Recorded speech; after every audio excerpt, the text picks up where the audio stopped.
Dragon என்ன சொல்கிறான், அரியர்லாம் courier மாதிரி அது பாட்டு வந்துக்கினே இருக்கும், நம்ம சைனை போட்டு அனுப்பிச்சிக்கினே இருக்கணும் அப்படின்ற மீட்டர் தான் இந்த படமாக அவங்களுக்குலாம் தெரிய வரும். ஆனால் பிரதீப் என்ன சொல்கிறான், அரியர் மாசு இல்லை, படித்தாதான் மாசு. ஏன்னா நான் இதுக்கு முன்னாடியே வந்து சொல்லியிருக்கேன் ஒரு மேடையில், ஒரு டிகிரின்றதும் ஒரு படிப்புன்றது எவ்வளோ இம்பார்ட்டண்ட்டுன்னு. எங்கள் அப்பா எங்களை ரொம்ப கஷ்டப்பட்டு படிக்க வச்சதுனால தான் எனக்கு கோமாளின்ற ஒரு படமே கிடைச்சதுன்னு நான் சொல்லியிருக்கேன்.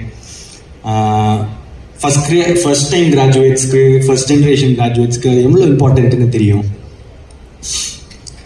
பிரதீப் வந்து 12th 98% வாங்கி, காலேஜில் 80% வாங்கி, ஐடியில் பிளேஸ் ஆகி 1.5 வருஷம் வேலை செஞ்சு, கேப்பில் சாட்டர்டே சண்டே ஆனால் ஷார்ட் ஃபிலிம்ஸ் எடுத்து, நிறைய புக்ஸ் படித்து, நிறைய டுட்டோரியல்ஸ் படித்து தான் நான் வந்து இங்கே வந்திருக்கேன். ஸோ படிப்பு, லேர்னிங், கற்றுக்கிறது அதுதான் முக்கியம், அது ரொம்ப இம்பார்ட்டன்ட். அந்த மாதிரி ஒரு நல்ல விஷயத்தை தான் இந்த படமும் சொல்லுது. அப்புறம் இன்னொரு விஷயம், நல்ல விஷயம் சொல்லுது அம்மா அப்பா பற்றி.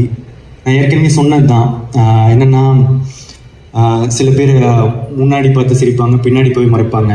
ஆனால் முன்னாடி பின்னாடி எல்லா சைட்லேயும் நமக்காக சிரிக்கிறவங்க, நல்லதே நினைக்கிறவங்க நம்ம அம்மா அப்பா மட்டும்தான்.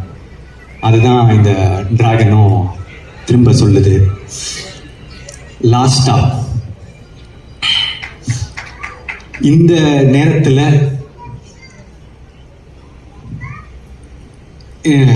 சில பேர் வந்து என்ன நம்மளை வந்து அடிக்கவும் செய்கிறாங்க. அதை நான் பார்த்துட்டு தான் இருக்கேன். அது யார், எதுக்கு, அதெல்லாம் அதுக்குள்ளே போவேன்னா. ஆனால் அவங்களுக்கெல்லாம் நான் ஒன்று தான் சொல்லிக்க விரும்புகிறேன்.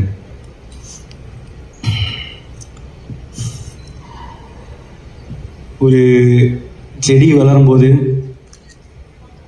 சில பேர் வந்து அதோட இலையை பிச்சு போட்டு போவாங்க, காம்பை உடச்சி போட்டு போவாங்க, சில பேர் மிதிச்சுட்டு போவாங்க. ஆனால் அந்த டைம்ல எல்லாம் அந்த செடியோட வேறு கீழே வளர்ந்துட்டு ஸ்ட்ராங் ஆகிட்டு போயிட்டு தான் இருக்கும்.